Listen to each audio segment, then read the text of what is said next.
Welcome everyone to tonight's council meeting. I'm the Mayor, Councillor Ranka Rasik. I declare this meeting open at 7:04. Due to current COVID-19 restrictions and public health directions in place, this meeting is deemed open to the public via an online live stream available throughout Brimbank City Council website. Members of the public will not be recorded in this process.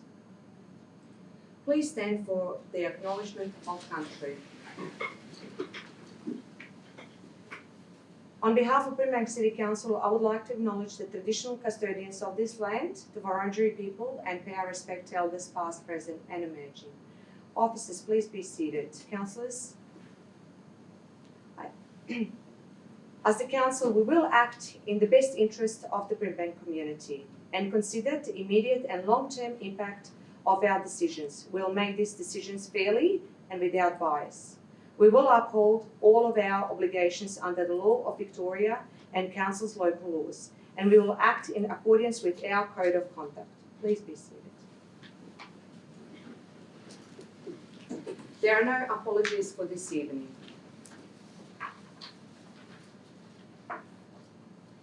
Councillors, are there any declarations of conflict of interest for tonight?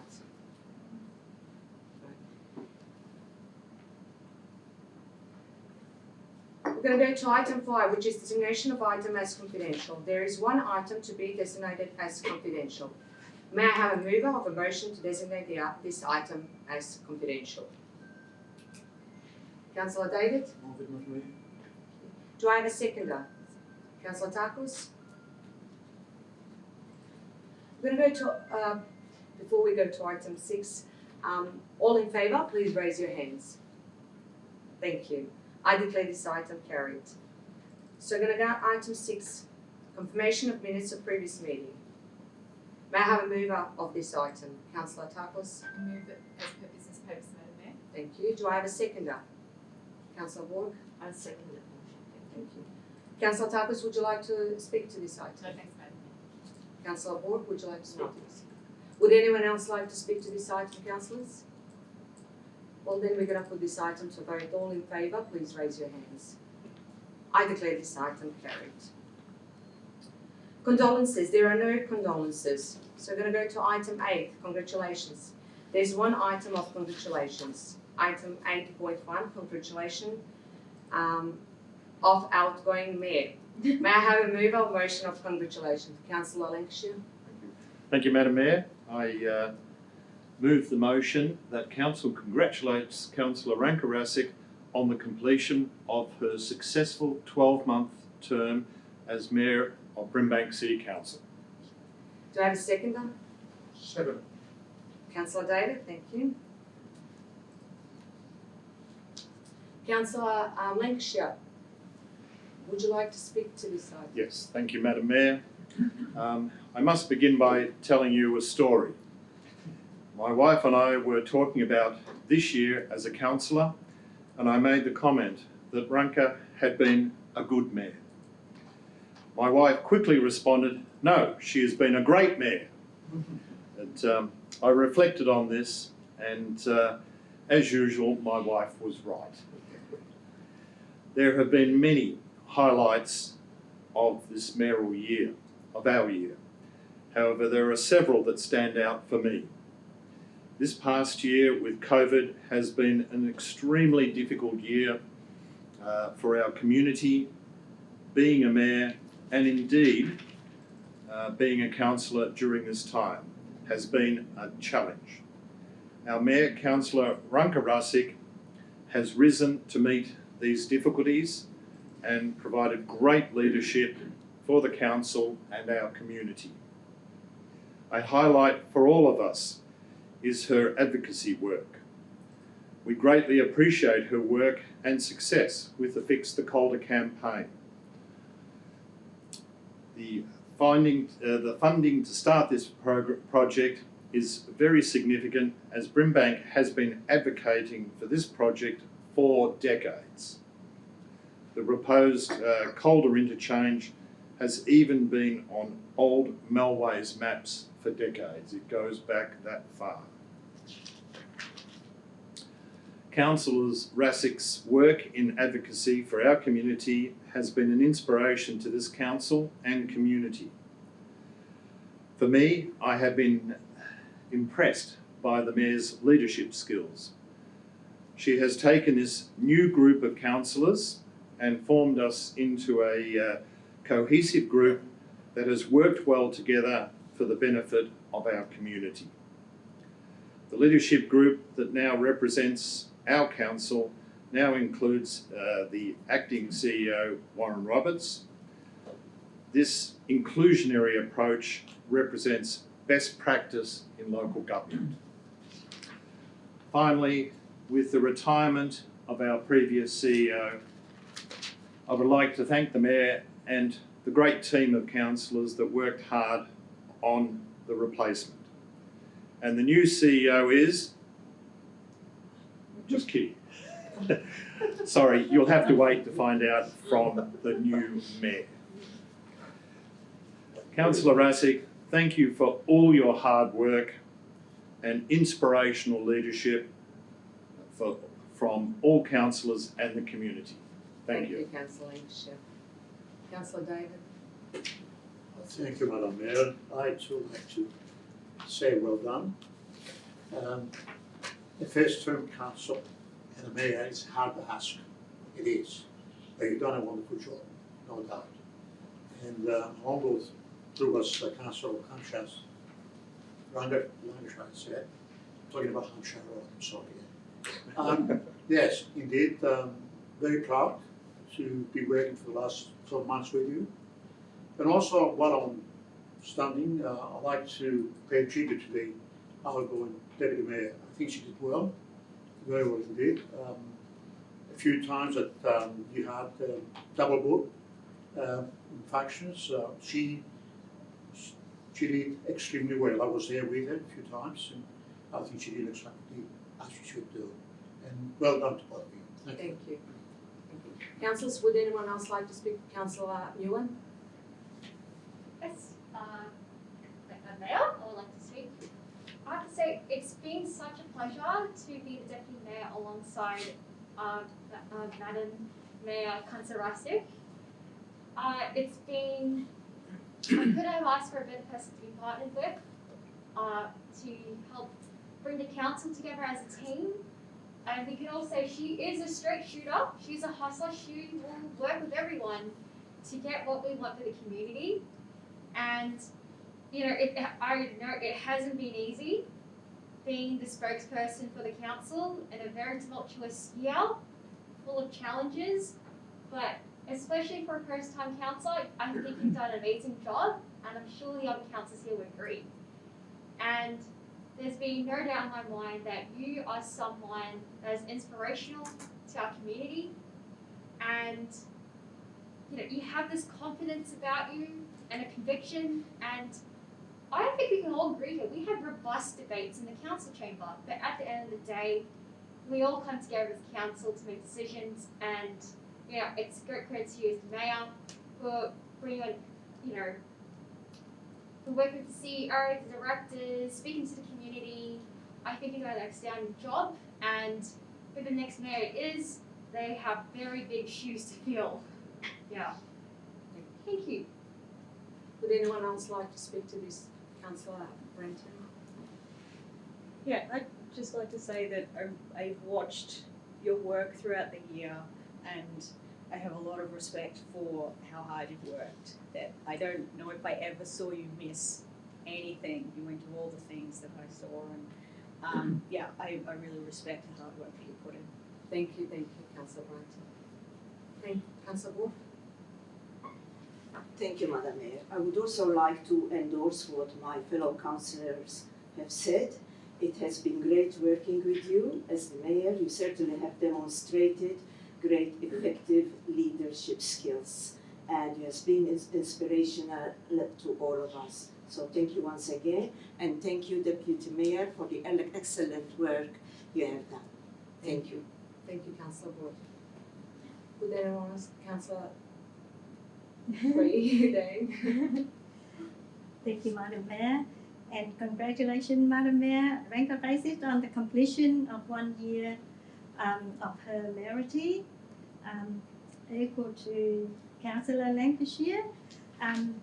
The Mayor's advocacy is one of the highlights of the work that she has done in this one-year term. I also want to express my thought about you. Even though you, the Mayor was learning in the Mayor role, but she has showed a strong leadership and passionate about her work. She is caring and respects others. She is also a good listener, open-minded and selfless, which is, I think, are key for all leaders to help. Thank you. Once again, congratulations, and also thank you all for your hard work, and also the Deputy Mayor cooperated with the Mayor. Thank you. Thank you. Would anyone else like to speak to it, Councillor? Councillor Valia? Thank you. I won't say too much. Just to follow on from what everyone said, thank you for all your hard work and your commitment to our community. You are definitely an inspiration, and it's been great working with you and yourself, Jasmine. Thank you. Thank you. Councillor?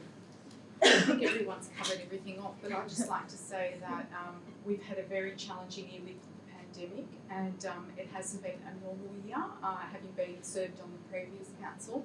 So keeping the team together has been very difficult, and I'd really like to express my appreciation for everything you've done, and also to the Deputy Mayor. Thank you.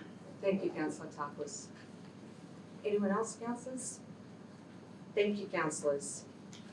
Again, thank you so much, councillors. As a mayor, I would like to acknowledge the incredible support of this council, thrown together after a very challenging election of November 2020. In the midst of the first year of COVID, we have quickly come together to form what I think is a remarkable team. We are as diverse as the community we represent, and as equally hardworking, and I would like to thank you all personally for trusting me with the office of Mayor, for providing me with your help, advice and respect anytime it was called upon. On a personal note, it has been enormously challenging, rewarding and exhausting 12 months as a Mayor of Brimbank City Council. As a first-time councillor, taking on the additional responsibility has been a very steep learning curve, but I hope that I have provided the leadership and representation that our community deserves and expects. Through our never-seen-before advocacy, we have achieved and secured so many investments for Brimbank. We have, for the first time, established amazing working relationship right across the public sector. I would like to reflect for a moment on what this council has managed to achieve over the last year, for which I'm so grateful that I have been able to influence in some small way. Firstly, supporting our community through the worst of COVID, where we were all locked down for a sixth time, when we started to doubt if we could get through another one. I'm very proud that we managed to keep working, keep pushing and advocating for better results, and that council services adapted and continue to provide excellent services to our community. Now as the Brimbank starts to achieve high levels of immunisation and we emerge from lockdown step by step, we can be hopeful for our brighter Christmas, where we can come together as families and communities and start our recovery. Secondly, and this will come as a surprise to no one, I'm immensely proud of the Fix the Calder campaign that Council has run since I launched the campaign in May, along with our local MP and long-term advocate for fixing this slow and dangerous stretch of road, the Honourable Natalie Hutchins MP. After years of local community effort from the Calder Action Group, so well led by Russell Mowat, our campaign first resulted in a combined $100 million in planning investment from the federal government and state government. Then state announced the removal of Calder Park Drive level crossing and early works for the construction of a diamond traffic interchange, representing many hundreds of millions in further capital investment to bring this up to proper standards, which will save not only travel time, but literally save lives. I'm very proud to have led this council in pushing for our community, not just commuters, when it comes to maximising local outcomes connected to the Melbourne Airport Rail project. We have all worked so hard to ensure that Sunshine Station, the Albion Station and surrounding areas are developed and enhanced in a way to build a more beautiful and sustainable city in which we all benefit. I would practically like to acknowledge the Greater Sunshine Community Alliance and the Albion Ardea Community Club in their wonderful grassroots effort and support over the entire year. Pleasingly, the state government has responded positively, and I believe we have huge cause for optimism moving forward. As our current and ongoing campaign says, let's build it better together. Environmental equity has also been a major focus for this council, and our Stop the Soil campaign, run in conjunction with our neighbourhood, the Melton City Council, successfully delivered contaminated landfill from the Westgate Tunnel project travelling westward across our municipality to the Melbourne Regional Landfill located in Ravenhall. There have been many other things we should all be proud of, and I could go on for hours. But in finishing, I would like to thank everyone who helped me in this privilege of serving as mayor this year. From my family and friends, this council, the Western Region councils and the mayors, local MPs, the executive management team and staff, thank you to so many people working together to make this city a better place. A special thank you to my two beautiful children, Urosh and Anya, and of course my husband Sash for ongoing support. Thank you for everything, and I hope that as a mayor I managed to make a difference. All in favour, please raise your hands. I declare this item carried.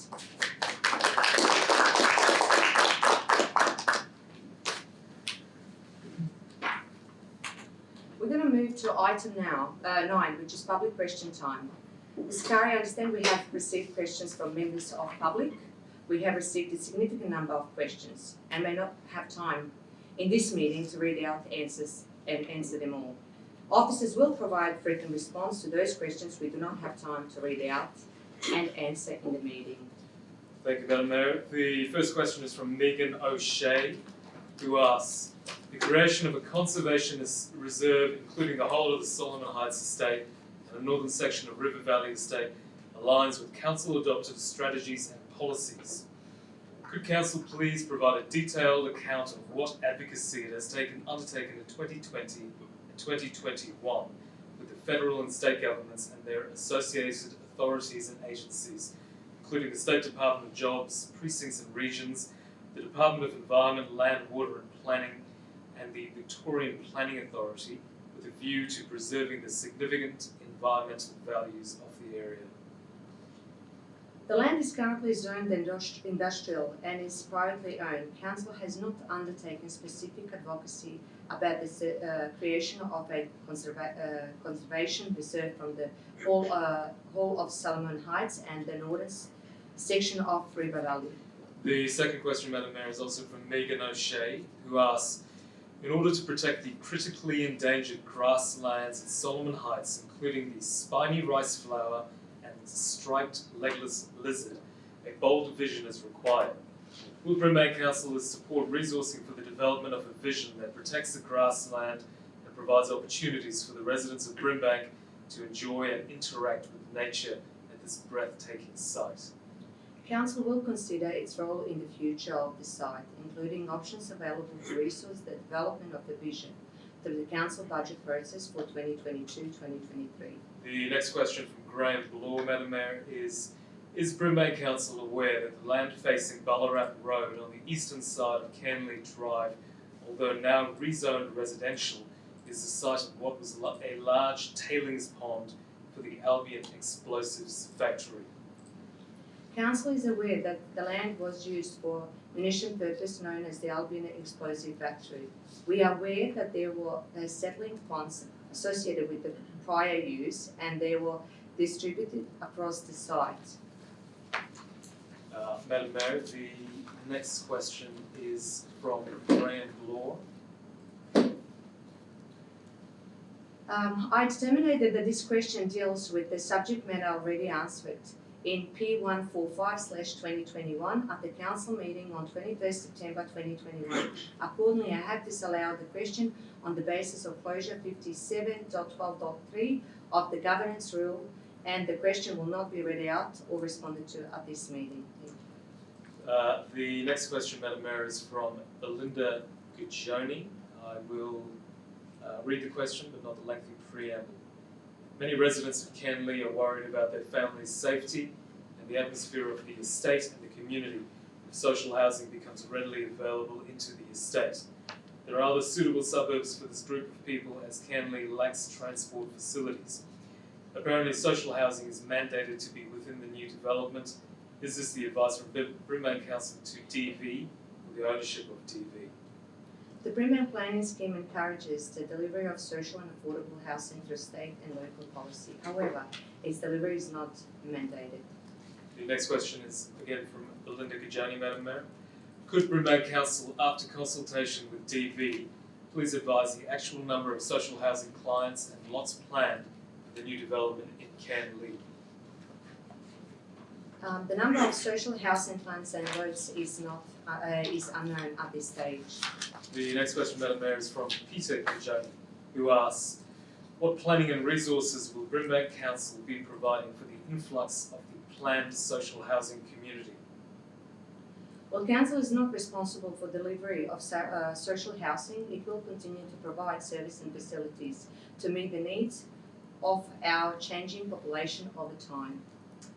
Next question, Madam Mayor, is from Tim Everett, who asks, in the mid-2000s, Council added in their budget a full parks crew for the suburb of Canley. At that time, there were still not as many houses as there are now. Once the full crew was hired, we saw our area look amazing, as the grass and weeds were tended to every 4 to 6 weeks. Currently, when you walk around our open spaces, the grass and weeds are 1 metre high. Why is it now that the parks crew visit the open spaces every 8 or more weeks for maintenance?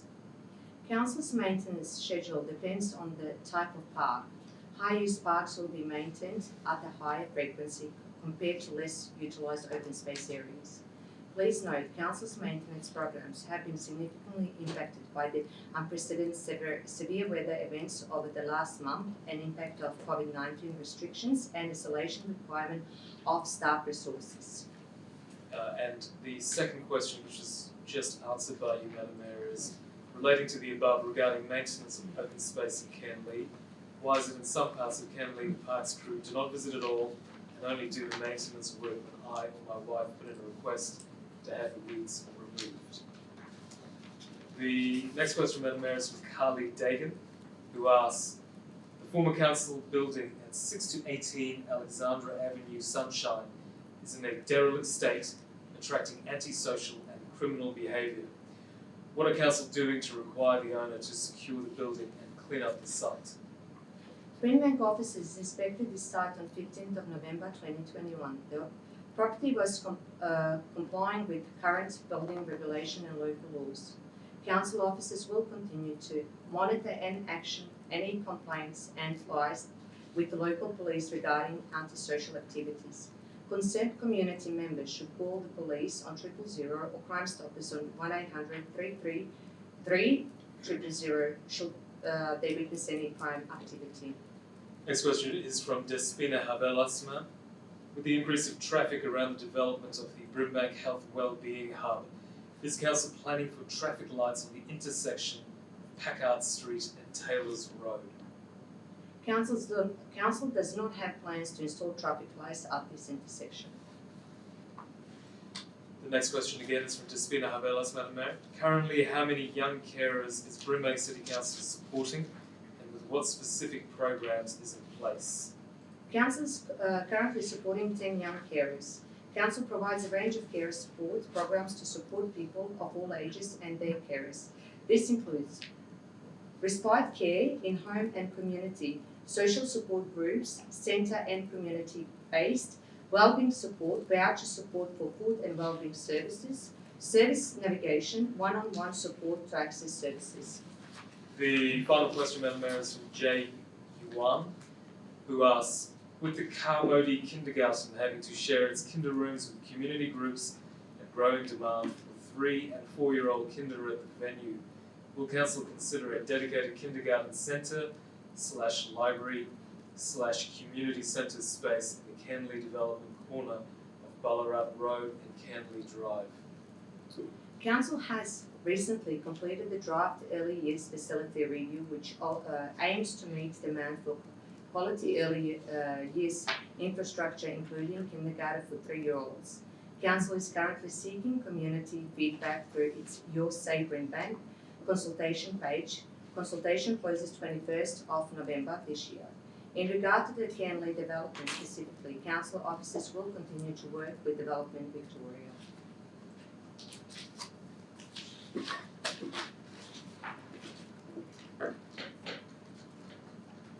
So we're going to go to item 10, which is petitions. There are no petitions to be received. Item 11, minutes reports of delegated committees. There is one item of minutes reports of delegated committee. Item 11.1, lead-based joint delegated committee. May I have a mover of the motion for this item? Councillor David? Do I have a seconder? Councillor Kerr? Councillor David, would you like to speak to this item? No. Councillor Kerr? Would anyone else like to speak to this item? I put this item to vote. All in favour, please raise your hands. I declare this item carried. Item 12 is the officers' reports. There are 12 officer reports for consideration by Council tonight. 12.1, Planning Activity Update and Delegate Decisions, October 2021, with Director Mr. Kelvin Walsh. I invite Director to present on this report. Thank you, Madam Mayor. The purpose of the report is to provide Council with the status of planning permit applications and trends in planning approvals in Brimbank and decisions made under delegated authority during October 2021 regarding planning permit applications and other matters. The officer recommendation is the Council notes the report and the attachments. Thank you, Madam Mayor. Thank you. Councillors, are there any questions for the Director? Is there a mover of this motion? Councillor Lancashire. Thank you, Madam Mayor. I move the officer's recommendation in the report. Is there a seconder? Councillor Papalia. I second the motion. Thank you, Madam Mayor. Councillor Lancashire, would you like to speak to this report? Thank you, Madam Mayor. Briefly, it is noted in the report that from October 2020 we had $28.5 million worth of planning permits issued. That's now gone up to, in October 2021, to $110.5 million. That turnaround is huge and is very significant for our community, and as we've mentioned at numerous meetings, that translates into very much a lot of construction jobs. So we're very pleased to see that. Also, the appeal against the delegated decision to refuse to grant a permit for the construction of 3 double-storey dwellings to the rear of the existing dwelling was unsuccessful, with VCAT ordering that no permit be issued for 6 McLaren Street, Ardea. Again, that shows Council's success in VCAT, so well done to the councillors involved. Thank you. Councillor Papali, would you like to speak to this report? No, thank you, Madam Mayor. Would anyone else like to speak to this report, councillors? All in favour, please raise your hands. I declare this report carried. We're going to go to 12.2, Governance Report, November 2021, with Mr. Dan Hogan. Thank you. Thank you, Madam Mayor. The Governance Report is a standing item within the monthly council meeting agenda. It is predominantly a summary of recent governance and operational activity written in compliance with the Local Government Act of 1989 and 2020. Thank you, Madam Mayor. Thank you. Councillors, are there any questions for the Director? Councillor Tarpos? Yes, Madam Mayor, I have a question to the Director. My question is in regards to the Lead West Advisory Committee. I note that it says that we pay $50,000 in fees and $6,212 towards overhead costs. Could the Director please explain if that's a yearly or is it 2-yearly or 3-yearly fee that our council pays. Thank you.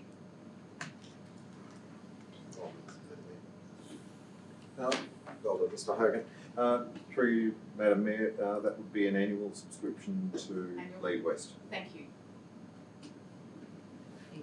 Does anyone else have a question? Director?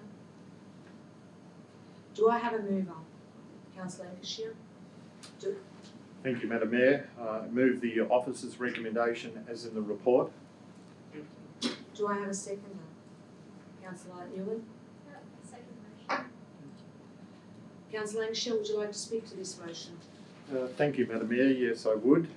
As co-portfolio councillor with Councillor Nguyen for the Brimbank Innovation Portfolio, which includes governance and probity, I would like to note that the monthly governance report not only ensures compliance with the requirements of the Local Government Act, but provides ongoing transparency and reassurance to our community. This month's report includes Brimbank Community Recovery Grants Program and Round 2 Community Sports Infrastructure Stimulus Program. Finally, it is important to remember that during COVID-19 pandemic, Council has been flexible and adaptable in our operations. The Brimbank Community Recovery Grants are one example of this. I commend this report to Council. Councillor Newman, would you like to speak to this?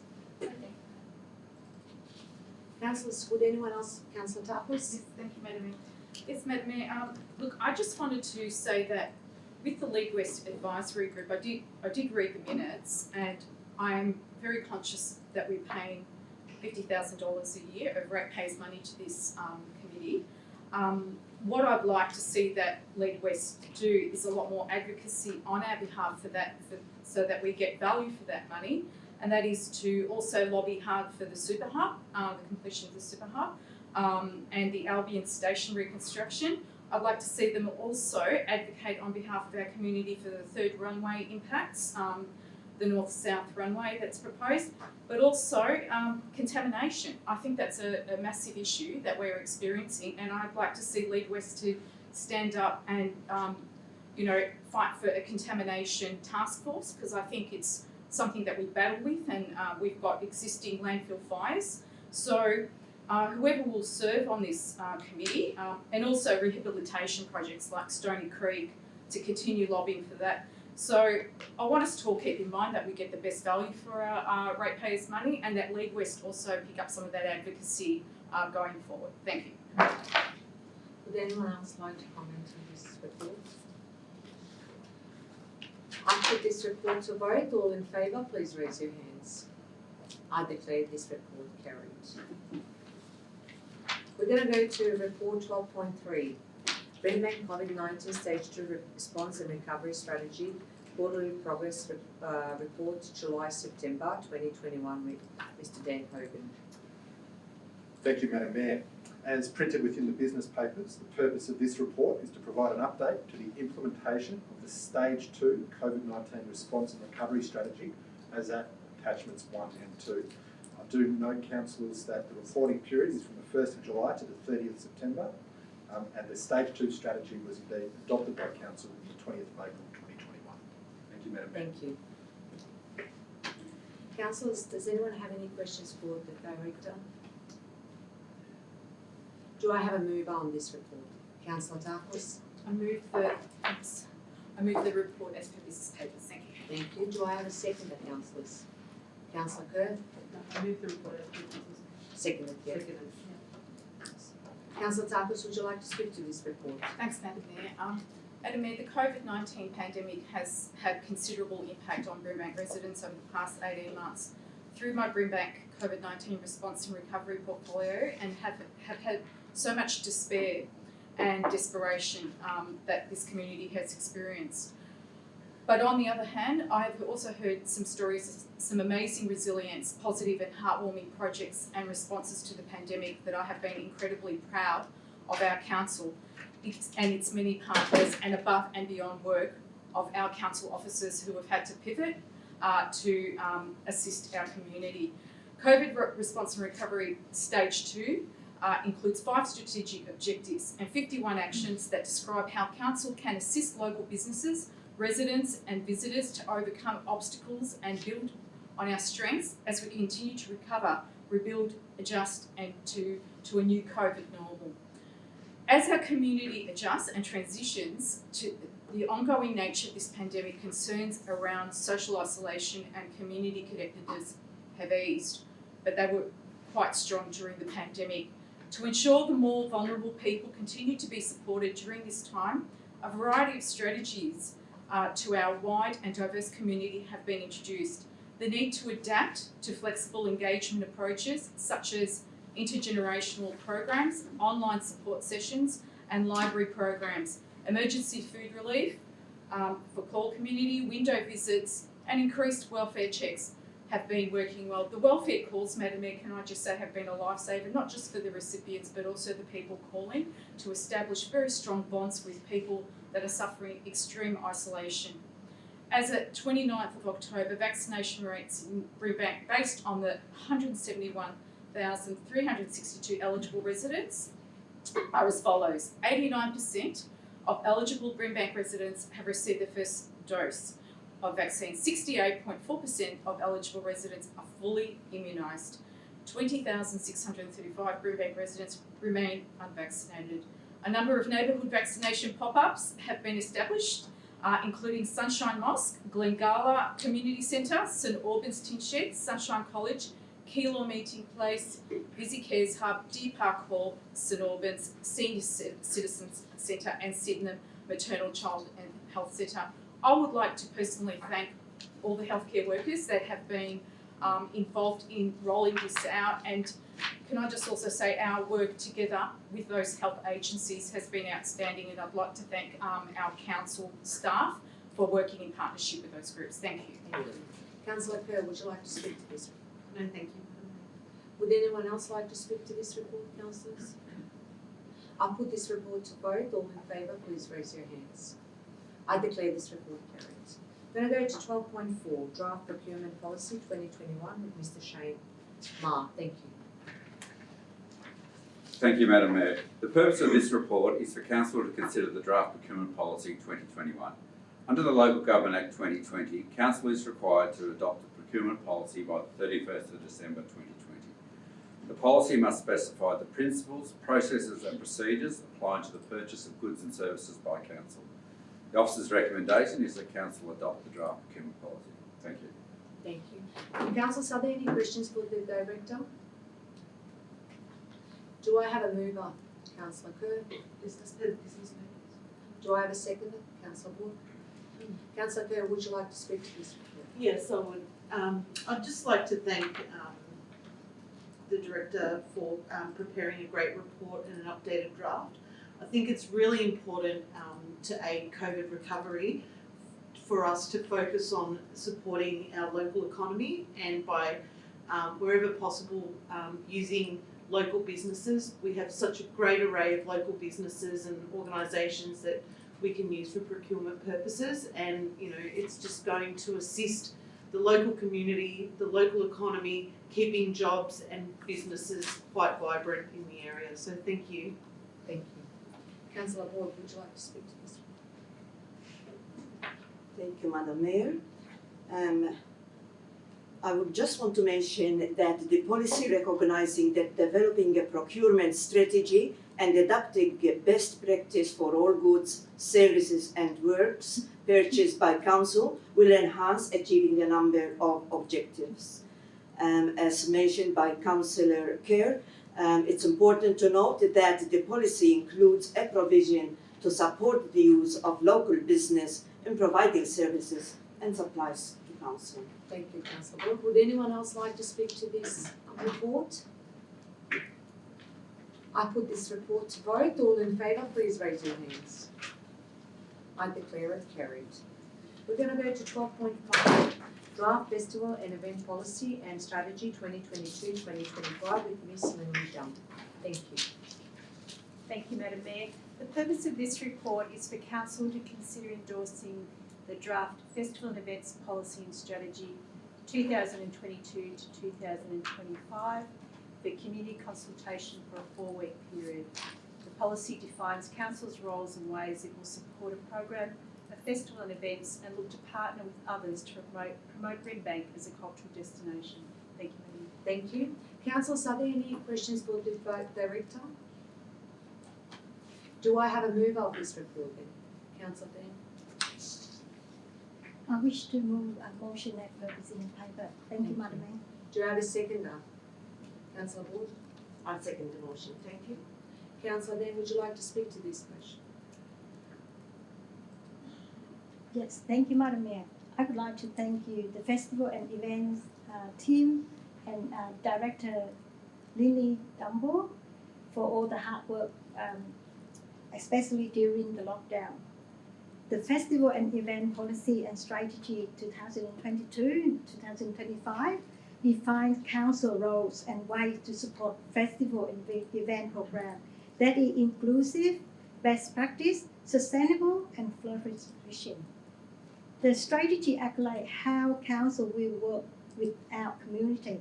It explores opportunity for Brimbank to partner with others to bring new audience and offering the festival and event program.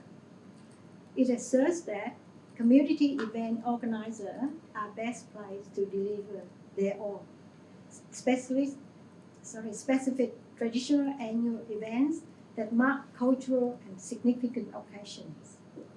COVID has severely impacted community events over the last 2 years. Now, as we are emerging from lockdown, we need to deliver events differently and follow new guidelines. And Council Festival and Event Support Officer can help local groups navigate a COVID-impacted world.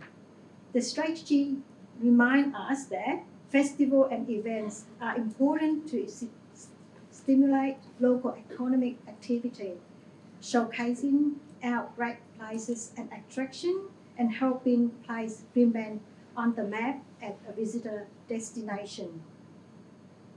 We need our festival and events back to help communities feel connected and feel proud about where they live. We are all looking forward to festivals and events bouncing back, bigger and better. I recommend this report to Council. Thank you, Madam Mayor. Thank you. Councillor Ward, would you like to speak? Thank you, Madam Mayor. I just want to say that festivals and events play a significant role in enabling communities to feel connected and to feel proud about where they live, work and play. In Brimbank, they provide a great opportunity to showcase the rich, diverse tapestry of cultures that enrich our municipality. Council continues to play a significant role in supporting a program of festivals and events. This draft policy and strategy also considers ways in which Council will work with the community to ensure festivals and events are inclusive, best practice, safe, sustainable and flourishing. I'm very much looking forward to the community consultation and their feedback. Thank you, thank you. Would anyone else like to? Councillor Tarkus, yes? Yeah, some of the best events, Madam Mayor, I've attended in this municipality have been the cultural events, and it's certainly been a real insightful experience to learn about all our different cultures across Brimbank. One thing that I would like to suggest is that more festivals become precinct-based, like Deer Park shopping centres and Keilor Downs, that there's a lot more local economy type festivals where we can assist our community to have activities around shopping centres as well, which has been something I've received a lot of feedback about. The other feedback that I just wanted to give is that our community has got a strong cult background, and festival and events run by communities are not an easy proposition to undertake as well. Greater support in terms of admin is needed for our cult community or people that just haven't organised such events, and general community around the extensive preparatory paperwork and legal information that they have to submit to organise a community event using council activities, festivals and cultural events. They are the glue and they keep our community together, they keep us connected, But the only feedback I want to give is greater support is needed to address the application and planning process, which can become quite complex for people. Thank you. Thank you. Anyone else, councillors, that want to speak to this report? Not, I put this report to vote. All in favour, please raise your hands. It's declared carried. We're going to go to 12.6, Sports Facility Development Plan 2018 and Community Service Infrastructure Plan 2018 to 2038 report card and Brimbank Physical Activity Strategy report card. Ms. Lilligan, thank you. Thank you, Madam Mayor. This report is presented to Council to consider noting the following yearly community report cards: the Sports Facility Development Plan 2018, Community Services and Infrastructure Plan, and the Brimbank Physical Activity Strategy 2018. These documents guide Council's approach to the development and management of community infrastructure, sport, recreation and physical activity opportunities for the Brimbank community. Thank you. Thank you. Councillors, are there any questions for the Director? No? Do I have a mover? Councillor Brenton. I move the motion as per business papers. Thank you. Do I have a seconder? Councillor Tarkos. I second as per business papers. Thank you. Councillor Brenton, would you like to speak to this motion? Yes, please. As Portfolio Champion for Healthy Brimbank, I'm very pleased to see this report before Council. The Sports Facilities Development Plan 2018, Community Services Infrastructure Plan 2018 to 2030 report card, and the Brimbank Physical Activity Strategy report cards 2020 to 2021 highlights the work completed across the Community Wellbeing Directorate. The report cards highlight the capital upgrades completed at both sports and community facilities across Council. These include pavilion, kitchen and lighting upgrades, fence replacements, sports ground reconstruction, tennis court resurfacing, as well as female-friendly change rooms. It also highlights the strategic work completed as well as the programs delivered and club development opportunities offered. Of a particular note was that 1.5 million in funding was received from Sport and Recreation Victoria. Almost 2 million was spent on upgrades to sports facilities. 900,000 was spent to plan, develop and maintain Brimbank's community infrastructure effectively and sustainably.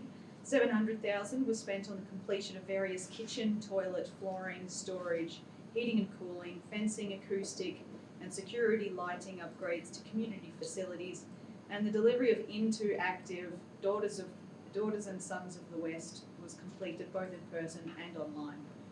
I would like to acknowledge the many staff involved in delivering the broad and varied aspects of these report cards to such a high standards. I commend this report to Council. Thank you. Councillor Tarkos. I'd also like to reiterate the words by Councillor Branton. Can I just say I've been lucky enough to be in the last term where we started this amazing facilities rejuvenation and upgrades and reconstruction, and last week I was privileged enough to attend the St Albans Errington Reserve, where some of our councillors did attend. Can I just say I've seen that from the beginnings to the end, and the realisation has taught me dream big and we can make it happen. So sporting infrastructure, if you saw it 10 years ago, you would have been really embarrassed and ashamed. But this council and the previous council has been completely committed to upgrading and lifting the standards so that our kids can feel proud about where they play. Now, we still have, a lot to do, but it's getting there. And the community can see when it's gone to previous facilities and what they have now, they are so impressed. And this is the standard they deserve. I think Councillor Branton mentioned the pavilions, the lighting, the female-friendly change rooms and sports ground infrastructure. But one of the most important aspects, I believe, is the great program that we run called Into Sports. A lot of our community can't afford to join up soccer clubs, or soccer clubs are $900 to $2,000 now. Into Sport program offers a lot of people that may not have the financial ability to join a subsidised opportunity, so they can try out the sport. And the feedback that I've been getting, it's made a difference to so many people's lives that are disadvantaged, because For a lot of people, those memberships are a luxury. I mean, putting food on the table is the priority, and sports is a luxury to them. So I'm very proud that this council has not only run this program from when I was elected, but it's extended it to for summer sports and winter sports. And I also want to emphasise that the community is also saying they want diversity in sports too. It's not just soccer; they want a wide range of sports. And I think that this council is really committed to providing that. Thank you. Thank you. Would anyone else like to speak to this report, councillors? Yeah.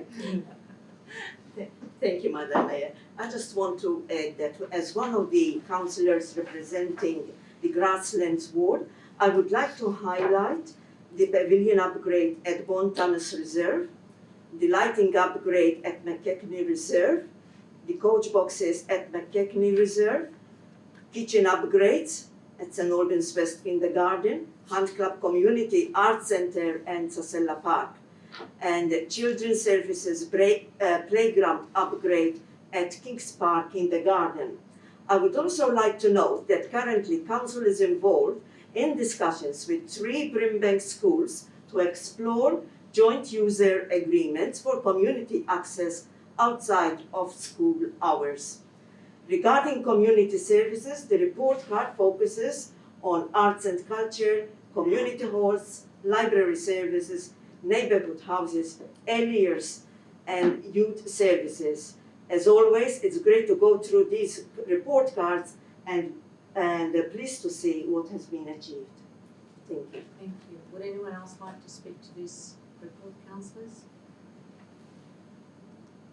I'll put this report to vote. All in favour, please raise your hands. It's carried. We're going to go to 12.7, Annual Community Report Cards for Library Service Neighbourhood Houses. Thank you, Madam Mayor.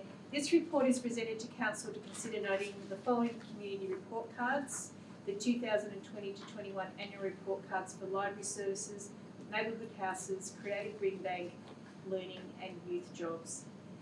The annual report cards highlight key achievements, programs and services offered through Council's libraries, neighbourhood houses, arts facilities and the Brimbank Learning Futures in response to actions and priorities in adopted Council strategies and plans. Thank you.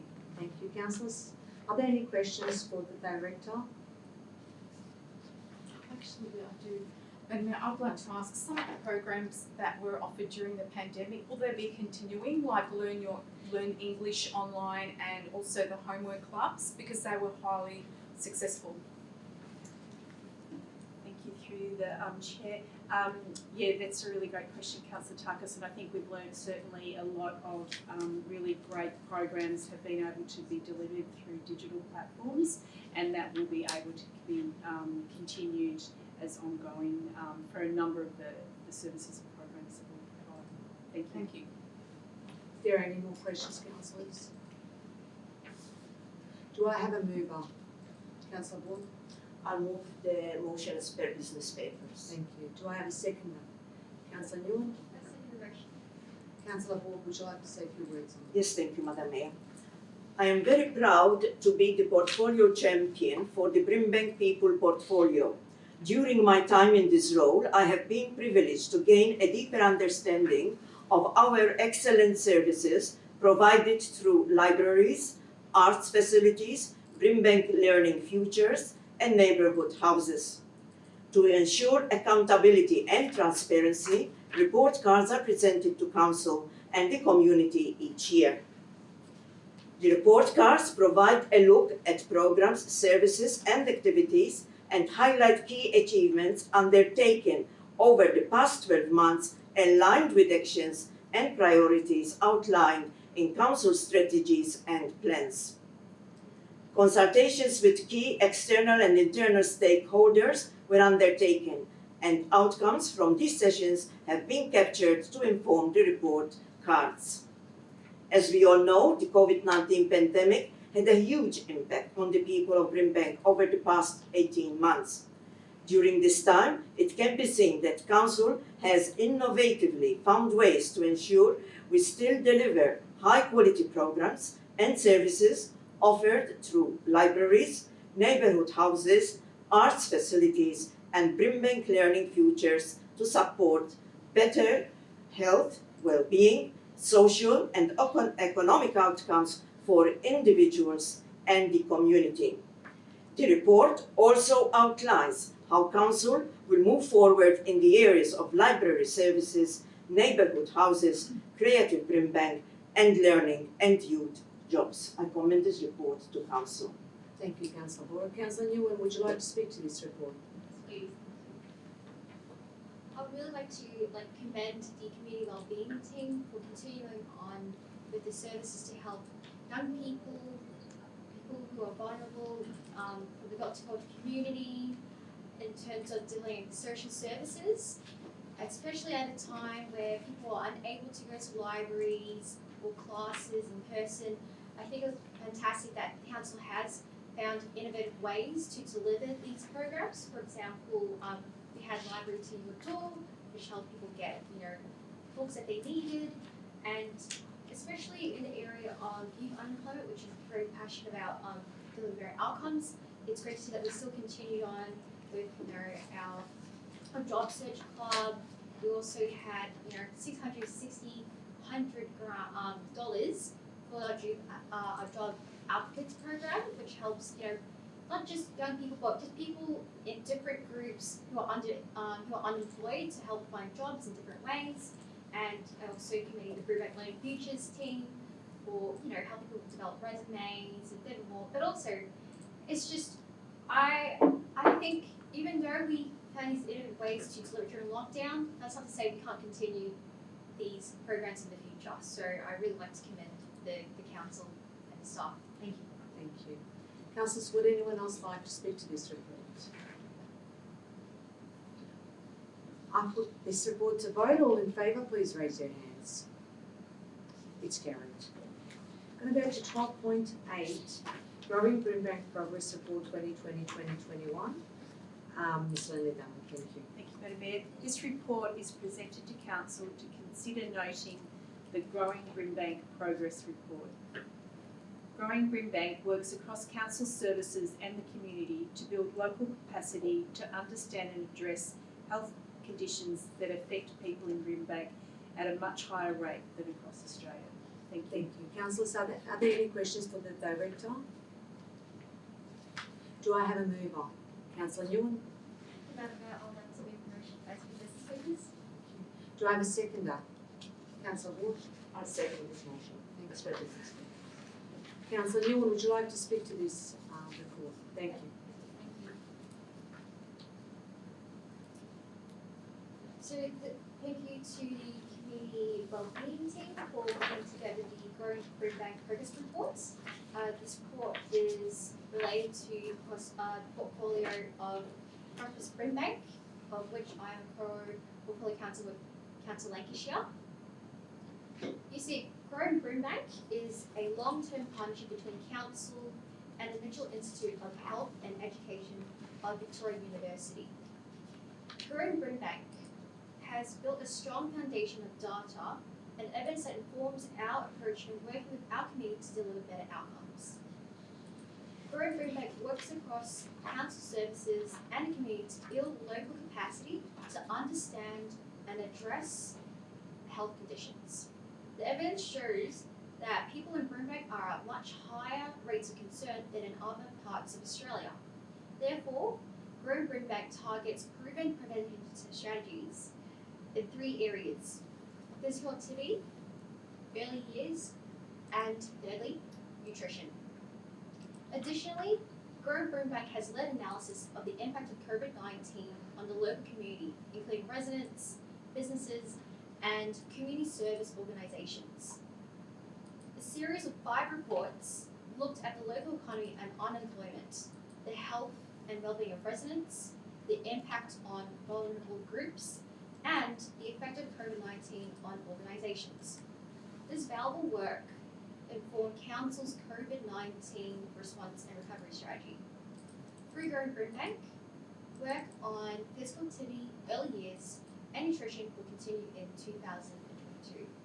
And I would like to urge other councillors to this report and support it. And yeah, well done, team. Councillor Ward, would you like to speak? Great to see this report coming to Council. As already mentioned, it focuses on 3 priority areas: physical activity, early years, and nutrition. I would like to take this opportunity to acknowledge the work done by Brimbank Impact that works alongside the community as the collective impact approach is tested and developed through a series of engaging events in the lead up to the opening of the Brimbank Aquatic and Wellness Centre. I would also like to acknowledge Victoria University that is also making a significant contribution to growing Brimbank. Thank you, Councillor Ward. Would anyone else like to speak to this report, councillors? I put this report to vote. All in favour, please raise your hands. It's declared carried. I'm going to go to 12.9. Fairness, Equality and Respect Strategy, Report Card and Safe and Inclusive Brimbank Strategy Progress Report with Ms. Lynley Dumble. Thank you. Thank you, Madam Mayor. This report is presented to Council to consider voting the following community report cards: Fairness, Equity and Respect Strategy Report Card, Safe and Inclusive Brimbank Strategy Progress Report Card. The report card for the Fairness, Equality and Respect Strategy lists a range of actions that occurred during 2021 which contribute to promoting gender equality, primary prevention of violence against women, early intervention of family violence, advocacy and partnerships, and organisational and workforce development. The progress report for the Safe and Inclusive Brimbank Strategy lists a range of actions that have occurred which contribute to building stronger communities, strategic partnerships and safer streets and public places. Thank you. Thank you, councillors. Are there any questions for the director? Do I have a mover? Councillor Wood. I'll move the motion as per business Thank you. papers. Do we have a seconder? Councillor Tarkos. Second as per business. Councillor Ward, would you like to speak to this motion? Thank you, Madam Mayor. This report card for fairness, equality and respect strategy demonstrates Council's commitment to promoting gender equality, primary prevention of violence against women, early intervention of family violence, advocacy and partnership, and organizational and workforce development. Gender inequality is the root cause of domestic violence. As such, as a local government, it's important to continue to work towards gender equality. This report includes a number of actions implemented by Council to promote gender equality. One such action is the delivery of the Brimbank Community Leadership Programme to build the skills and knowledge of community leaders. The programme achieved 65% of female participation. This is one of the gateways for women to take the lead and have a voice when it comes to decision making, narrowing the gap that relates to gender equality. It's interesting to note also that the library services purchased 144 books on gender equality or with positive gender equitable representations, including 64 non-fiction books, 16 fiction and 61 picture books. This report also includes implementation of the Planned Progress Report for the Safe and Inclusive Brimbank Strategy 2020-2024. It focuses on 3 priorities areas: stronger communities, safer streets and public spaces, and strategic partnerships. I commend this report to Council. Thank you, Councillor Wood. Councillor Tarkos. Thanks, Madam Mayor. I wanted to speak towards the Safe and Inclusive Brimbank Strategy and to give an example of a situation where the perception of safety has been a real issue, and that is in Errington. This issue had been going on for quite a few months, and some people would say it's been going on for years.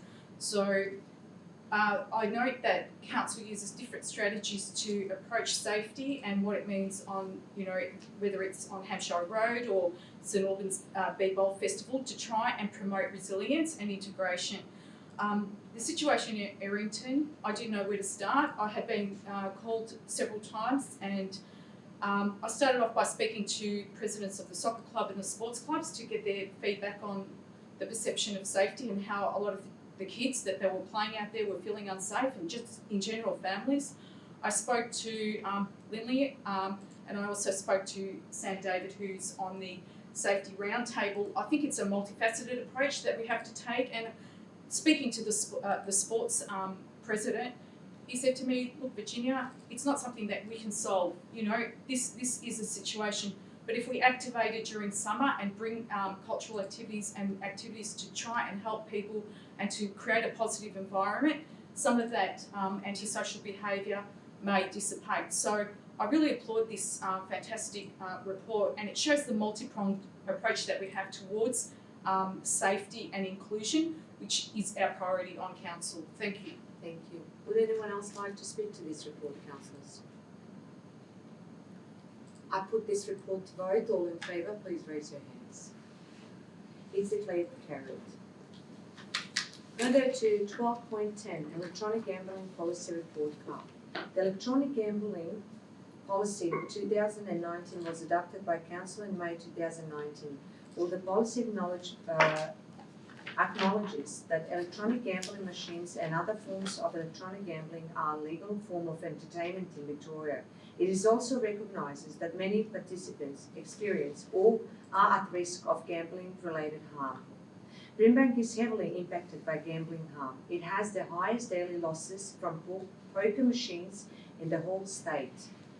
Following a period of closure due to COVID-19 health restriction in 2020, spending on electronic gambling machines surged to record levels in 2021. In Brimbank, 92 million was lost in just over 7 months, at the rate of more than 440,000 per day, an increase of 15% over the previous year.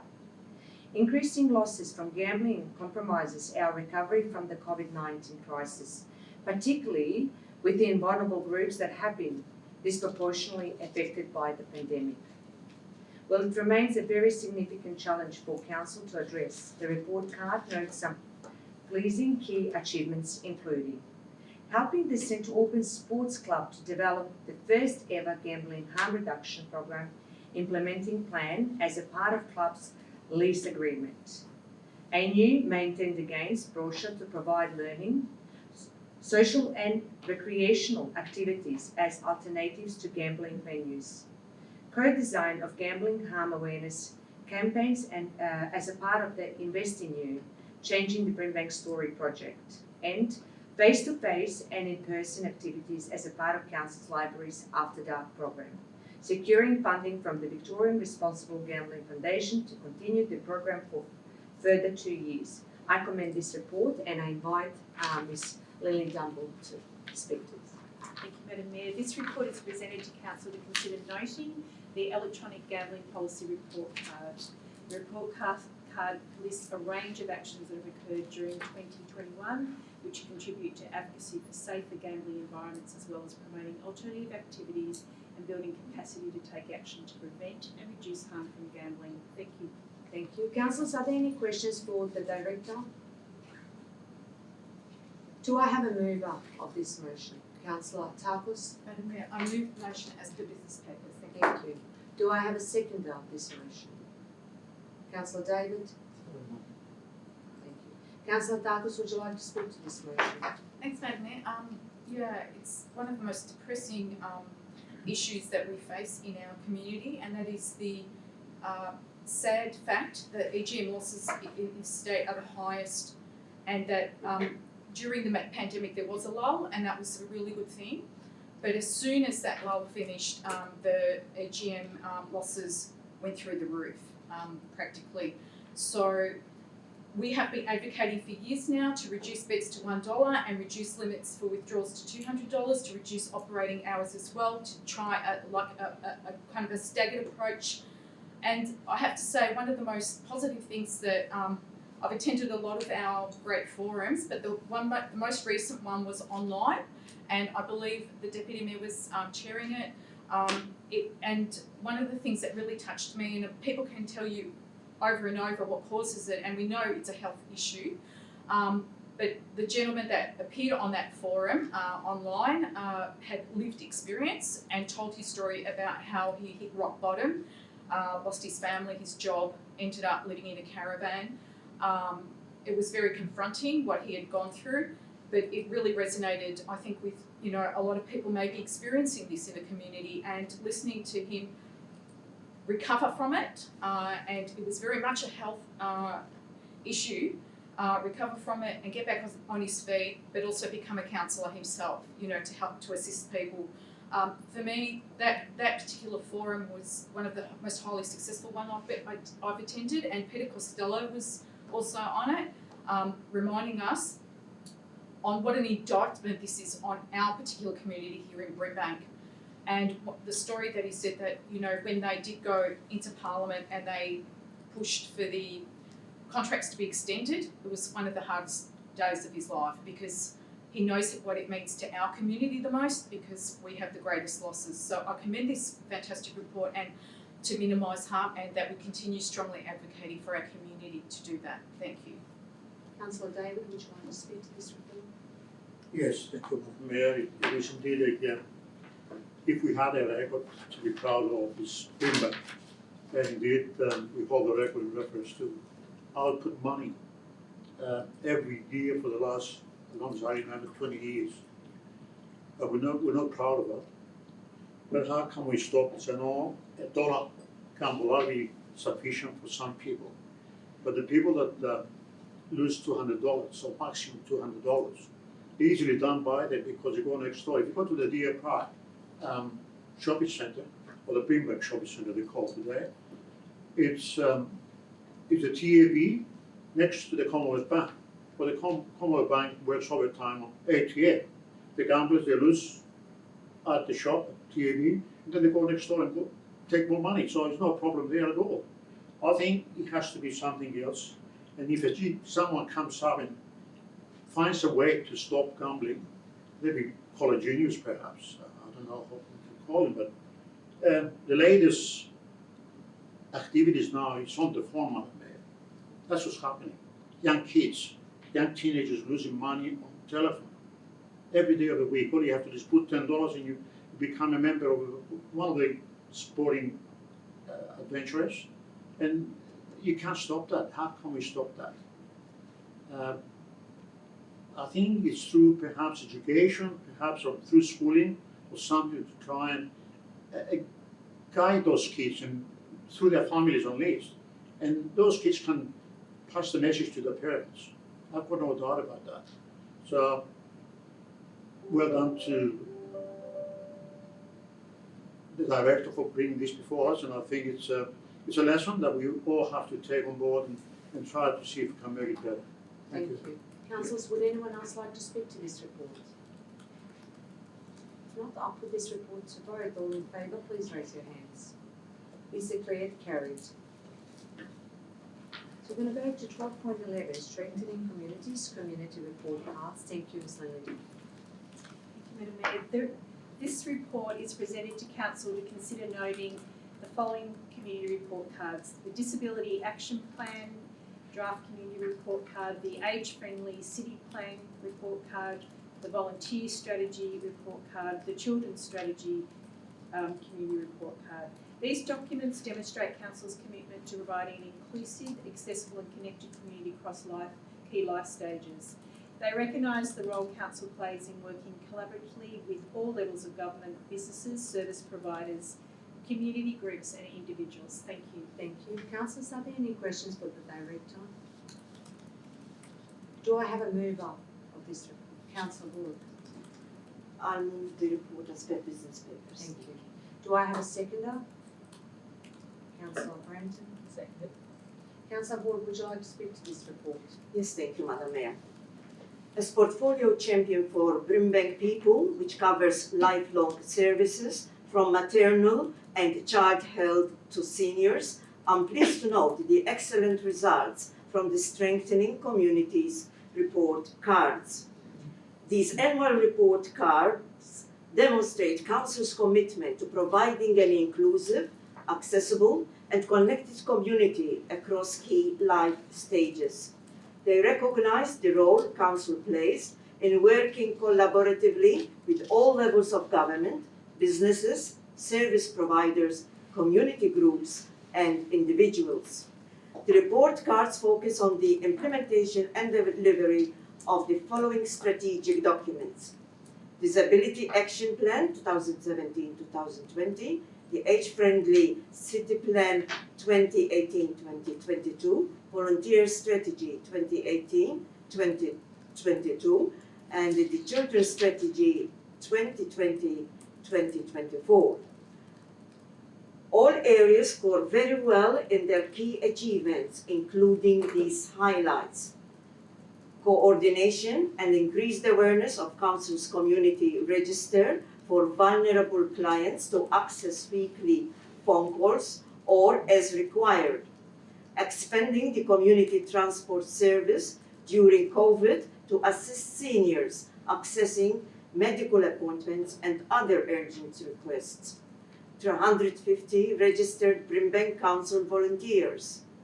Council's called workforce has been upskilled to effectively deliver First Steps new parent groups and small talk programs in English, Vietnamese, Burmese, Chin, Arabic, Dinka, Mandarin, and Cantonese. As at September this year, we have 1,915 registration for 4-year-old kindergarten and 903 for 3-year-old kinder starting in 2022. I would like to recognize the staff and partners who helped achieve these positive outcomes. I commend this report to Council. Thank you. Councillor Brenton, would you like to speak to this report? No. Would anyone else like to speak to this report, councillors? I put this report to vote. All in favour, please raise your hands. It's declared carried. So we're going to go to 12.12. Contract number 19/2601. Arboriculture Maintenance Works Extension of Contract with Mr. Neil Whiteside. Thank you. Thank you, Madam Mayor. Contract 19/2601 Arboricultural Maintenance Works forms part of the operational program for tree maintenance services, and the contract is due to expire on the 28th of February 2022. The purpose of this report is for Council to consider the contract extension assessment and recommendation to extend the contract for a 1-year period to the 28th of February 2023. Thank you, Madam Mayor. Thank you, councillors. Are there any questions for the Director? Do I have a mover? Councillor Lancashire. Thank you, Madam Mayor. I move the officer's recommendation in the report. Thank you. Do I have a seconder? Councillor Branton. Seconded. Councillor Lancashire, would you like to speak to this report? No, thank you, Madam Mayor. Councillor Branton, would you like to speak to this report? Would anyone else like to speak to this report? Well, then we're going to put it to vote. All in favour, please raise your hands. It's carried. Thank you.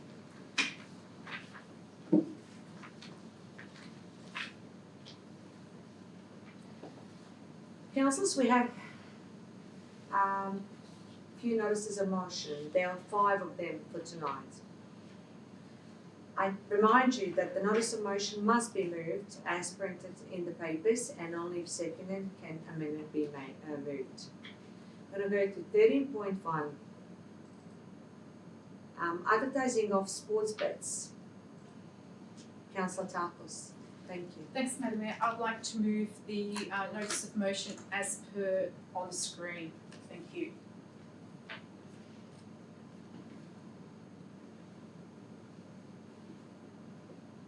Is there a second of this motion, councillors? Councillor Brampton? I second this motion. Councillor Tarkos, would you like to speak to this motion? Thanks, Madam Mayor. I'd like to speak to this motion because it's of a considerable concern to me and I'm sure others. We spoke just recently and Councillor David brought up that people are going to electronic modes of betting, and sports betting is one of those key areas where we've been bombarded daily, sometimes hourly, by sports bet ads. In 2021, an estimated $2.3 billion was lost on Victoria on wagering and sports betting. This represents a 42% increase. That's nearly double increase over the previous year. Obviously, with the pandemic, people were not accessing EGMs and are using the electronic more, and more than 85% of these bets are now made online. Data is not available at a local level, but based on our experience with other forms of gambling, it's likely that Brimbank residents have contributed much to these increases, sadly. We know that gambling industry uses a range of strategies and tactics to attract and keep its customers. These include inducements to bet more money and more often, including bonus bets, better odds, cash rebates.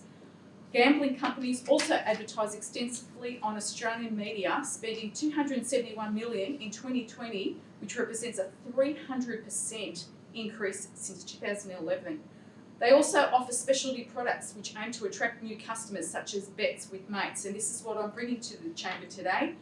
The Bet with Mates product allows customers to start or join a private betting group. It has been promoted through a slick advertising campaign and draws on stereotypes of masculinity and national identity in its promotional copy.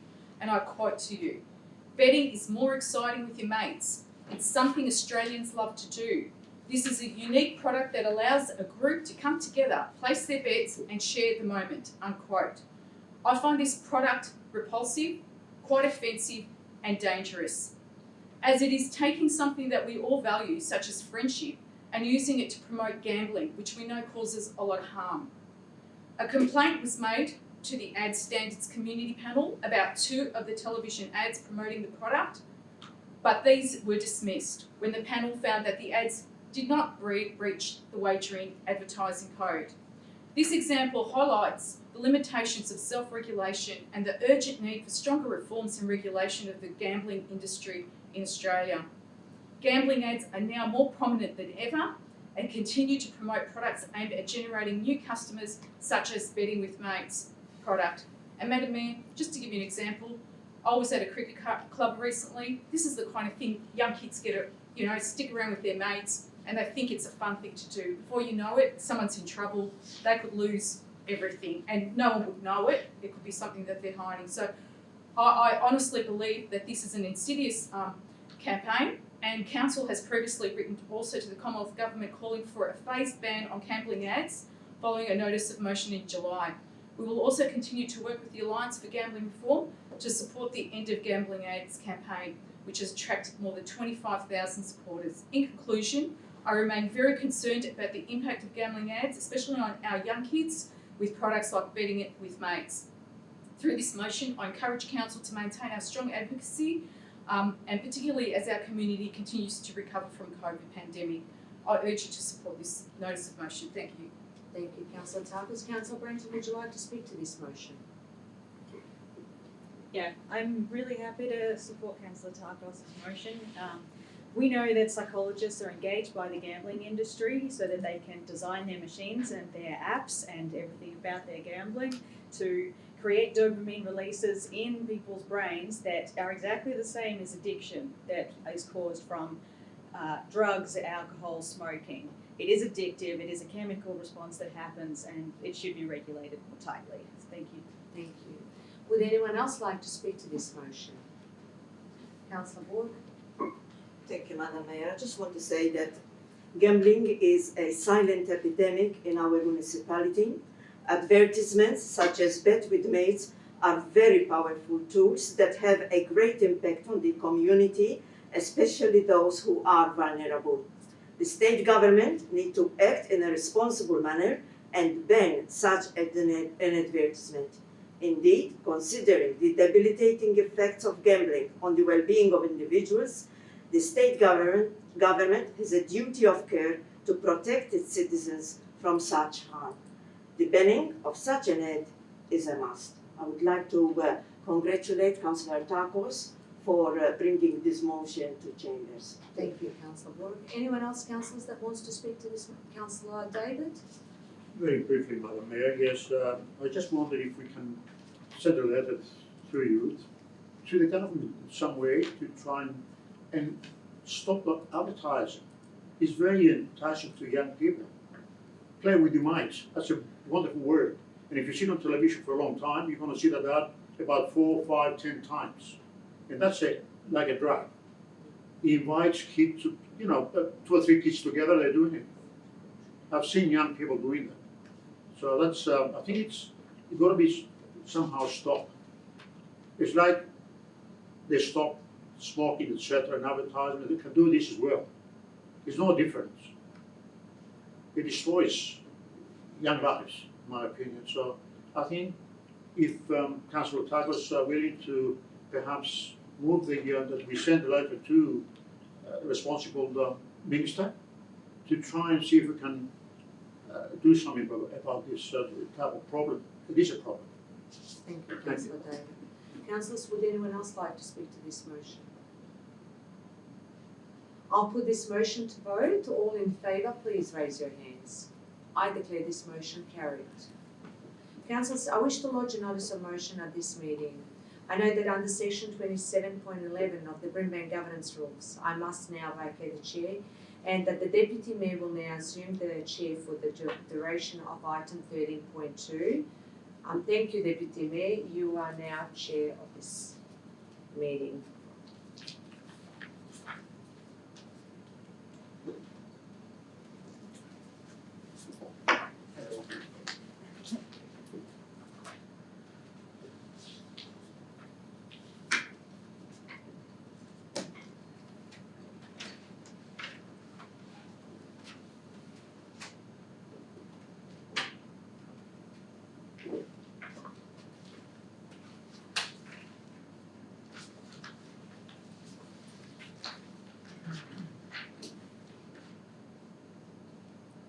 I would like to invite Councillor Rossi to present the notice of motion, please.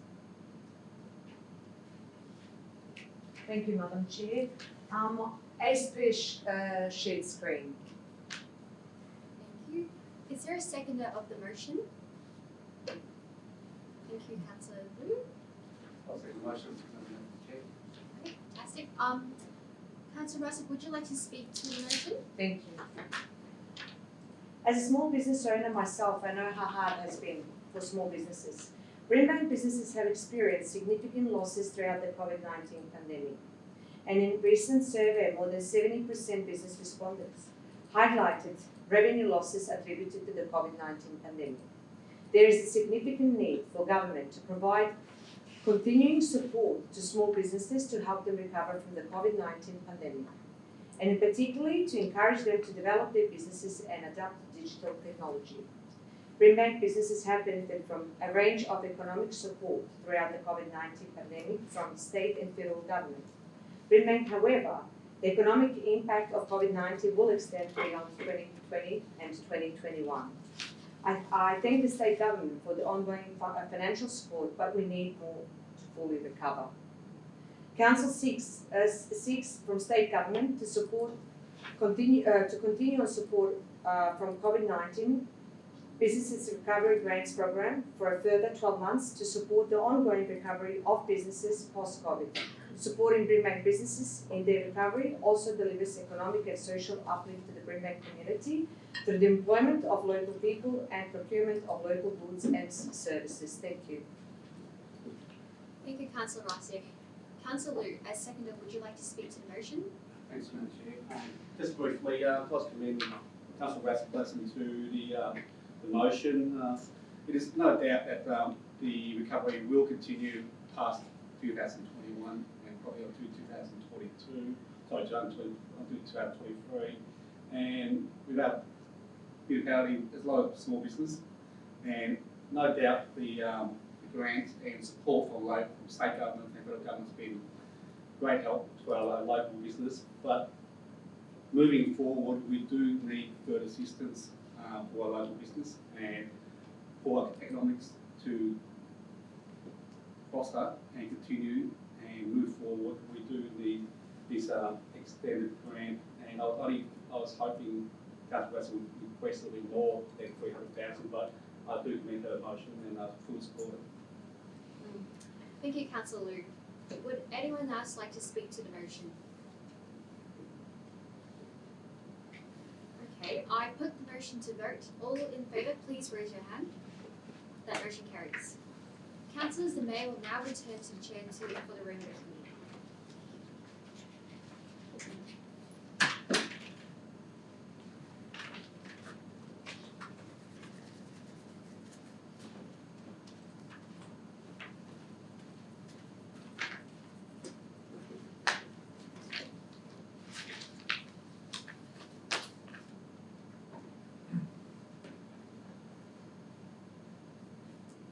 Thank you. Councillor Newman. We're going to go to 13.3, Canley Sports Facility. Motion of Councillor Bullock. Thank you, Madam Mayor. I would like to move the motion that Council writes to Development Victoria advising them that Council has received requests from Carley residents that a multi-purpose sports facility be included at the proposed Carley residential development. Thank you, Councillor Borg. Do I have a seconder of Councillor Brampton? I second it. Thank you. Councillor Borg, would you like to speak to this motion? Yes, thank you, Madam Mayor. According to Development Victoria, 2 soccer pitches are proposed to be built on the prospective development at Carley. This proposal has created a lot of dissatisfaction and anger amongst the community, which feels that there is a strong need for diversity in sports facilities. There are already 2 soccer pitches just under 1 kilometer away from the proposed site. In addition, it can be argued that there is also an issue of equity and access with regards to soccer. COVID-19 pandemic has added to the financial stress. Soccer is an expensive sport and will not be financially viable to many members of the community. Soccer is also limited to a particular cohort of the population. There is obviously a need for a multi-purpose sport facility that caters for various age groups. Research shows that there are low rates of physical activity in Brimbank. A multi-purpose sports facility at Carley will provide opportunities for members of the community to engage themselves in healthy activities, rather than going to the pokies venue, which is situated within walking distance from the site. I call upon my fellow councillors to support this motion. Thank you. Thank you. Councillor Brenton, would you like to speak to this motion? Just to say that I support everything that Councillor Bork has said, that the community has been consistent and happy to support what they're trying to work for. Thank you. Councillors, would anyone else like to speak to this motion? Councillor Tuckles? Yes, Madam Mayor, I've attended 1 or 2 of the meetings and I've heard loud and clear from the community that they definitely want a diversity in sport, but I draw your attention to, we recently opened the Errington Reserve where we saw the footy field, the cricket field, we also saw the tennis, we saw basketball, we saw a whole range of sports represented there, and every child and parent was using every part of that sports facility. I think there's a real need and a cry out for our community to have diversity and to have choices. I think, yes, soccer is the most popular sport and we do cater a lot to the soccer, and as Councillor Bork said, some of the soccer fees are not subsidised and can be up to $2,000 for a single parent. I know myself, when I applied for my son, I went to Green Gully, it was $900, I couldn't afford it, so I took him to cricket and footy, $300 for both. So it's only going to suit people that have got that ability to pay for it, and kids need to try different sports because soccer's not the only sport that should be available. They could be good at tennis, badminton and a whole range of other sports. So I fully commend this notice of motion. I think go and check out Errington Reserve with the Canley people, have a look at what we built there and get Development Victoria to have a look, because I think that's an example of how we've done it right. Thank you. Thank you. Would anyone else, councillors, like to speak to this motion? If not, I'm going to put this motion to vote. All in favour, please raise your hands. I declare this motion carried. We're going to go to 13.4, Tamil Family Advocacy. Councillor Brenton.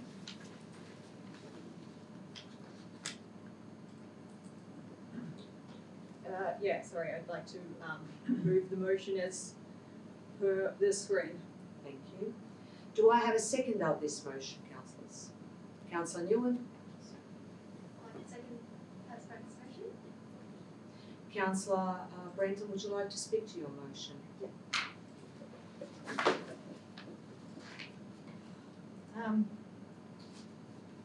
For 26 years, the Sri Lankan government and the Tamil Tigers, a rebel group that fought to establish an independent state in the north and east of the country, waged a bloody internal conflict. Although the war is now over, people associated with the Tamil Tigers are still persecuted. Nadies and Priya left Sri Lanka, arrived by boat in Australia and applied for asylum. They married and settled in the Queensland town of Billowella and had 2 daughters, Kopika and Tharnika. They worked and volunteered and became a part of the community. On March of 2018, at 5 in the morning, Australian border forces collected the family from their home and took them to Christmas Island. The 2 little girls, born in Australia, then spent 3 years in detention. Instead of allowing the family to stay with their community in Billowella while working through the complicated court proceeding and the bridging visas, we locked them in a prison for 3 years. This year, 4-year-old Tharnika became sicker and sicker until finally she was allowed to go to Perth for medical treatment. But they didn't send her family with her. They sent a 4-year-old away from her family for treatment. After the public outrage, the government decided to allow the family to live in community detention in Perth to be close to her.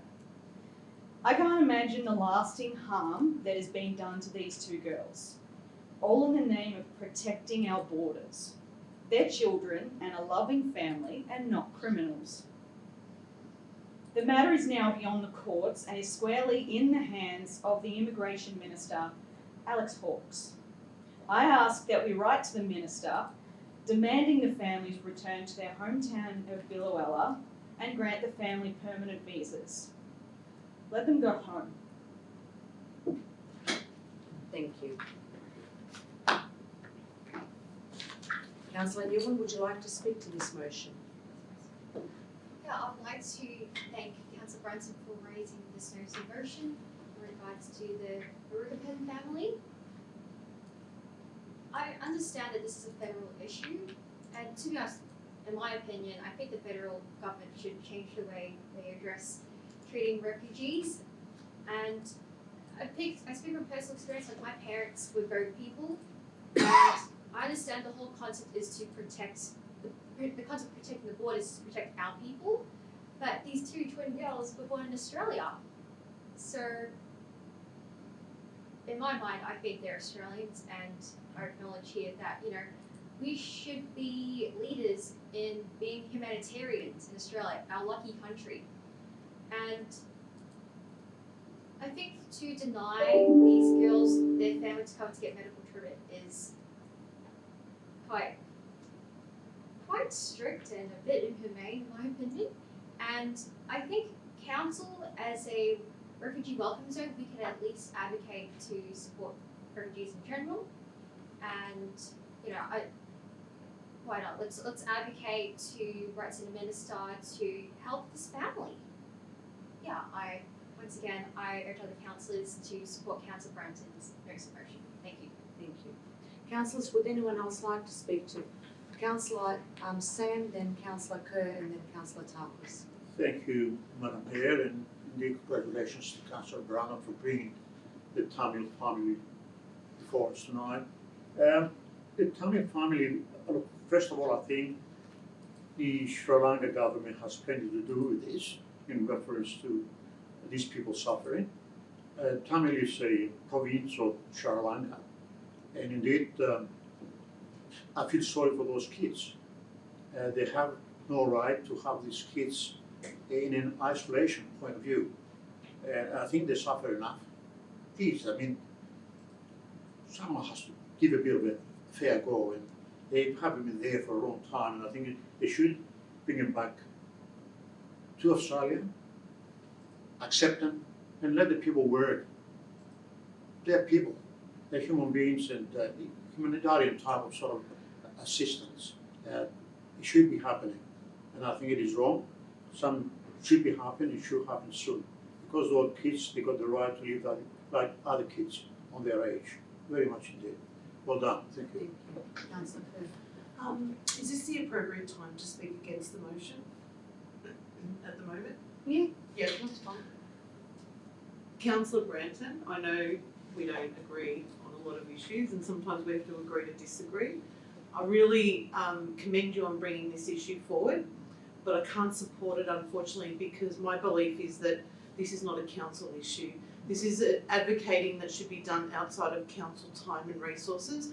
I really believe that council should focus on the functions of a council, which is roads, waste, community services, parks, footpaths.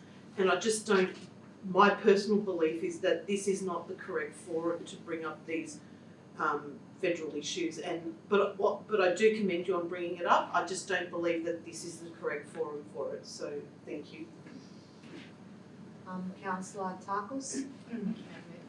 I take on board what's been said, and I'd just like to say that as a municipality where we are highly diverse, and most of us are refugees, most of us are immigrants in one form or another, and it was through the generosity and the compassion of our government that allowed us to come here, and with my own parents coming as economic refugees, coming to this country with very little.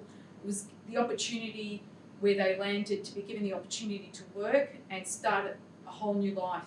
This is the same with this family. They're just wanting to settle here. They just want to call Australia home. They're refugees. The process has been delayed in processing their visas.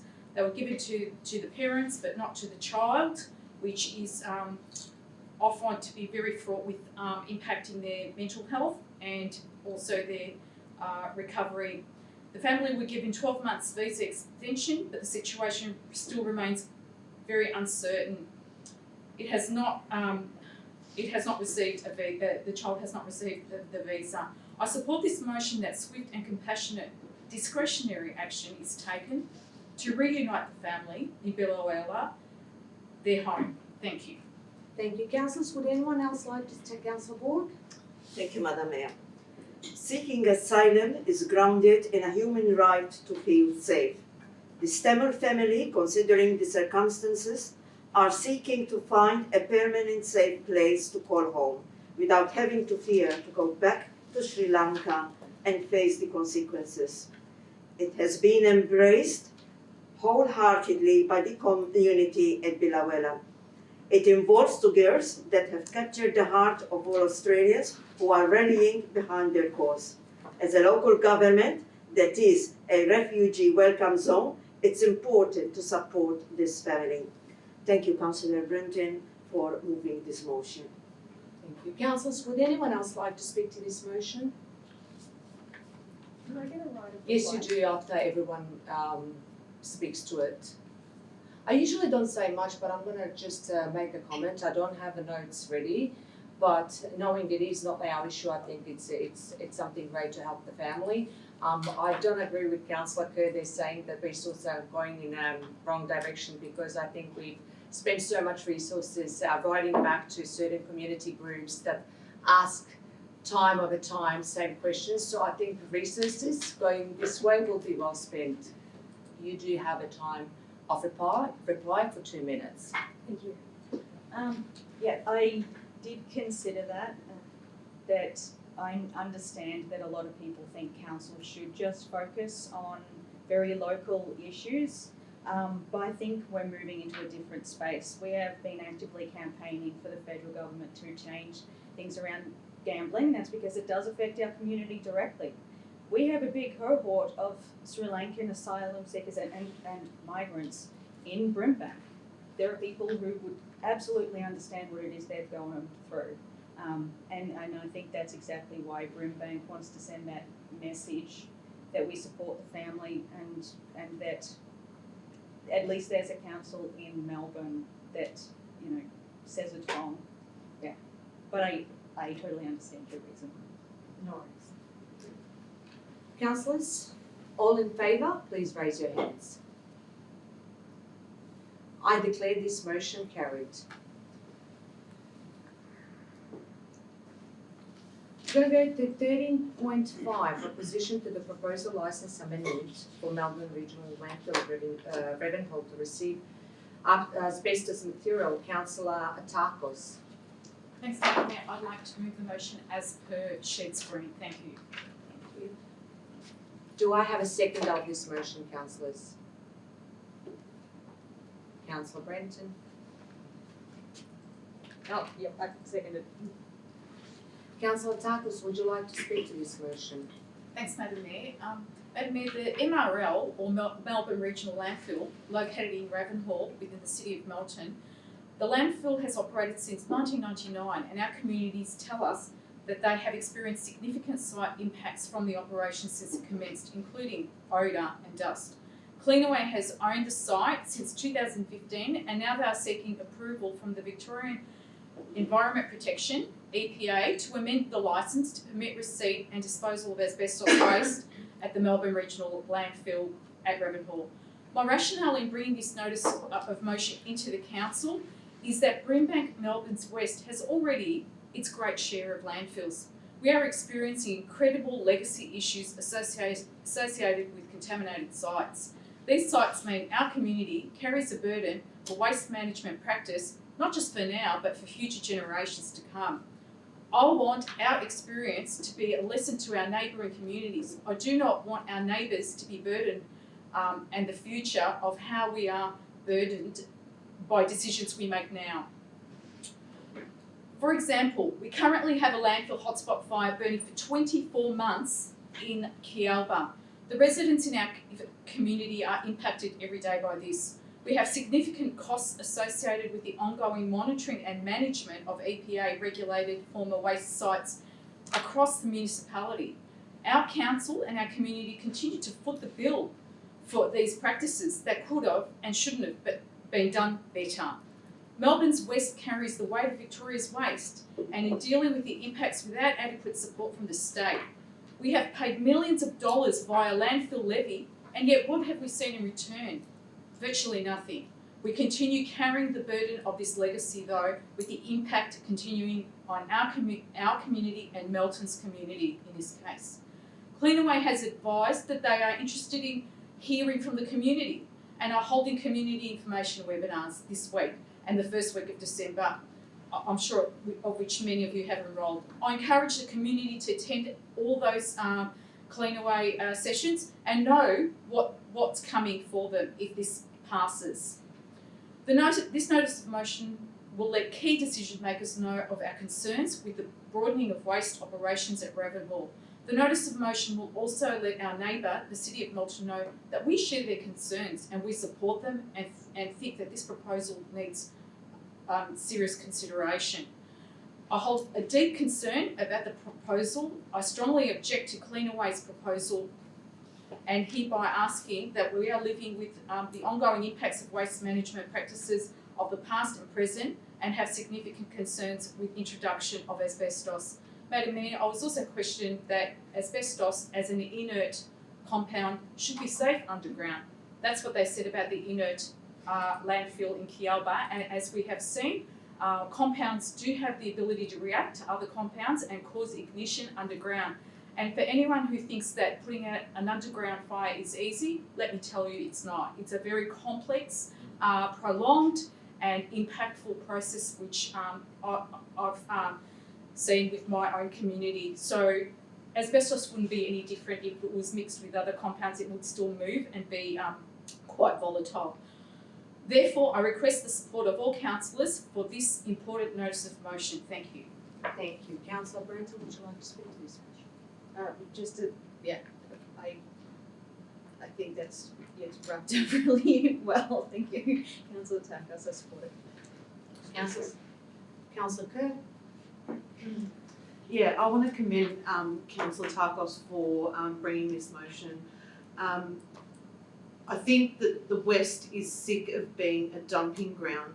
The safe seat mentality, you know, is let's just dump all the toxic waste in the West, and it's time that we all stand up as a council for our community. Our community's suffering some really severe health issues. We're suffering because we can't move forward. We're the laughingstock of Victoria, and it's time that the state government take note that the West is sick of being a toxic dumping ground, and we should be advocating to the state government to listen to the residents and all the health concerns that we have. Thank you. Thank you. Anyone else want to talk through this motion? Councillor Lancashire? Yes, thank you, Madam Mayor. Look, I commend Councillor Takos' motion in this matter, and I support the comments that have been made on it. I am Council's representative at the Ravenhall Waste Facility. When the presentation was made about this licence arrangement, I certainly did voice, as I believe I have a right to, at that meeting, my concern that I didn't believe Council would support this type of activity occurring. And I guess when it comes down to it, one of the concerns, and certainly being buried underground is a concern. However, the transportation of this sort of material through our municipality and other municipalities, and I think we stand with Melton in this cause. However, the transportation of this material, as we know, causes, it can be just a few fibres, could start asbestosis. And there's been lots of research on that and lots of media issues about that. And I really can't be convinced that the transportation of this material can be adequately sealed. It's a truck, there's coverings on it. I just really can't take that seriously, that is fully sealed with going through our municipality, the wind blowing, and as I said, just a few fibres could be enough. If you're vulnerable to it, a few fibres could be enough to set off asbestosis. So look, I have to support this amendment. Thank you, Madam Mayor. Councillors, would anyone else like to speak to this motion? Well then, we're going to put this motion to vote. All in favour, please raise your hands. This motion is declared carried. Going to go to item 40, notice of motion decision. There are no decision motions. And then we're going to go to item 15. CO, is there any urgent businesses for tonight? No, Madam Mayor, there's no urgent business. Thank you. Going to go to item 16. There is no confidential business for tonight. Thank you all for attending and for your interest in tonight's meeting. I declare this meeting closed at 8:57. I instruct host to stop recording of this meeting. Thank you.